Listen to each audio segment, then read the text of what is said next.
लगातार इस तरह की घटनाएं हो रही हैं। खुलेआम चोरी, डकैती, मर्डर कैसे घर में घुसकर 6 लोगों ने डकैती भी करी और बेटे को मारने का कार्य किया है। हमें आश्वासन दिया है 2 दिन कि हम इनको चेतावनी देते हैं, 2 दिन के अंदर सारे अपराधियों को पकड़ा जाए। दीपेंद्र सिंह हुड्डा ने 2 दिन का अल्टीमेटम क्या दिया। पुलिस ने चंद घंटों के अंदर ही घर में घुसकर डकैती और युवक की हत्या करने वाले आरोपियों को मुठभेड़ के दौरान दबोच लिया।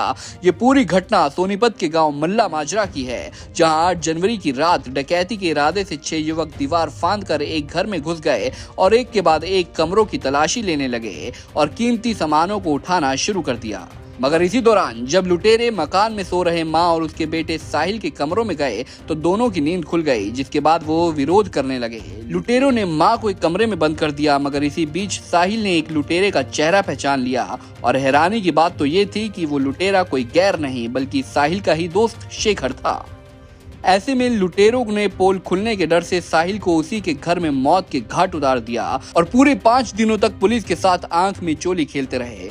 बीते दिन कांग्रेस सांसद दीपेंद्र सिंह हुड्डा ने पीड़ित परिवार से मुलाकात की और इसी दौरान उन्होंने न केवल पीड़ित परिवार के आंसू पहुंचे बल्कि डीसीपी क्राइम नरेंद्र कादियान को फोन पर बातचीत करते हुए पुलिस को 2 दिन का अल्टीमेटम भी दे दिया। देखिए किस तरीके से घर में घुसकर 6 लोगों ने डकैती भी करी और बेटे को मारने का कार्य किया है, एक मर्डर करने का काम किया। अभी डीसीपी क्राइम से मैंने बात करी है और हम इनको 2 दिन की वार्निंग देते हैं, क्योंकि आज 1 हफ्ता होने वाला है, अभी तक कोई सामने नहीं आया। उन्होंने हमें आश्वासन दिया है 2 दिन की हम इनको चेतावनी देते हैं, 2 दिन के अंदर सारे अपराधियों को पकड़ा जाए और कानूनन जो सबसे कठोरतम कार्रवाई है वो करी जाए, किसी को बख्शा ना जाए। 2 दिन की हम इनको टाइमलाइन देते हैं। अगर 2 दिन तक नहीं होगा तो हम आने वाले समय में जैसा इसको उठाना होगा इस घटना को भी उठाने का कार्य करेंगे।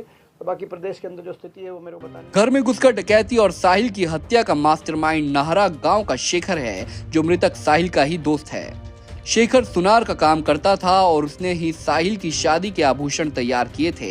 शेखर को ये अच्छे से पता था कि साहिल के घर में कितने सोने के आभूषण रखे होंगे। ऐसे में शेखर ने खुद पर लदे कर्ज को उतारने के लिए इस खौफनाक और संगीन वारदात को अंजाम देने की साजिश रच डाली। हमारा 3 मुलजिम अभी आइडेंटिफाई हो गया। इस पे आगे इनसे पूछताछ से टोटल 6 बंदे का नाम है और एक शहनवाज उर्फ सदाम, उसका आज गिरफ्तारी हुई थी और ये 2 बंदे और हमारे अभी गिरफ्तार होने वाला है इस पे। सो इसके बाद बाकी का पूरे का जांच चलेगा। मैम ये कहाँ के रहने वाले हैं शेखर? ये शेखर तो इधर का पास का ही नारा गांव का रहने वाला है और बाकी सारे लोग जे कॉलोनी में रहते। मैम इन्होंने ये इस पूरी वारदात को क्यों अंजाम दिया है, कुछ पता चला हो मैम? ये आगे का तफ्तीश में पूरा पता चलेगा। वो तो लालच का ही था इनका। डकैती का कोई मामला? हाँ, इनका तो ये घर के अंदर घुस के वो चोरी करना ही उनका इंटेंशन था। इसी पे इन्होंने योजना बनाया। साहिल ने जब रेसिस्ट किया था उसकी हत्या हुई है या फिर उसकी हत्या पहले हुई थी? नहीं, वो रेसिस्ट के ऊपर हुई थी। दरअसल घर में घुसकर डकैती और युवक के मर्डर की वारदात ने पुलिस प्रशासन के होश उड़ा दिए थे।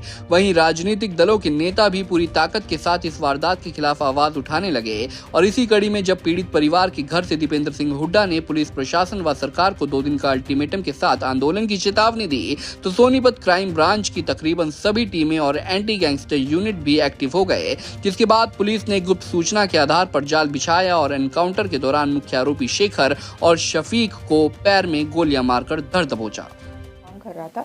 आज एक गुप्त सूचना प्राप्त हुई थी इस हत्याकांड और ये वारदात में शामिल 2 आरोपी मल्ला माजरा के आसपास है करके। सो हमारी एसएजीयू इंस्पेक्टर अजय के अंडर और हमारी क्राइम यूनिट कुंडली है जितेंद्र के अंडर। सो इनका टीम गठित हुआ था और उन्होंने मुलजिम का लोकेशन पता किया और गांव मल्ला माजरा के पास में उनके साथ एक मुठभेड़ हुआ था। सो उनको पकड़ने के लिए कोशिश किया और उन्होंने रेसिस्ट किया, उसके ऊपर फायरिंग हुआ था। अभी दोनों आरोपी शेखर और शफीक ये दोनों अभी सिविल हॉस्पिटल में भर्ती हैं। आपको बता दें कि वो हरियाणा, जिसे कभी अनुशासन और कानून व्यवस्था का मजबूत गढ़ माना जाता था, आज उसी हरियाणा में अपराध की घटनाओं में लगातार बढ़ोतरी होते जा रही है। आए दिन कहीं कत्ल, कहीं लूट, कहीं गोलीबारी, कहीं अपहरण और कहीं महिलाओं के खिलाफ अपराध। हर दिन कोई न कोई सनसनीखेज वारदात सुर्खियों में रहती है। एक तरफ पुलिस प्रशासन और सरकार अपराधियों के खिलाफ सख्त एक्शन का दम भर रहे हैं, तो वहीं दूसरी ओर लगातार हो रहे अपराध इन तमाम दावों की पोल खोल रहे हैं। ऐसे में अब बड़ा सवाल यही है कि वो हत्यारे जो 8 जनवरी से लगातार फरार चल रहे थे, अगर उनकी गिरफ्तारी को लेकर दीपेंद्र हुड्डा ने 2 दिन का अल्टीमेटम नहीं दिया होता तो क्या इन हत्यारों को चंद घंटों में पकड़ लिया जाता। सोनीपत से सनी मलिक, पंजाब केसरी टीवी।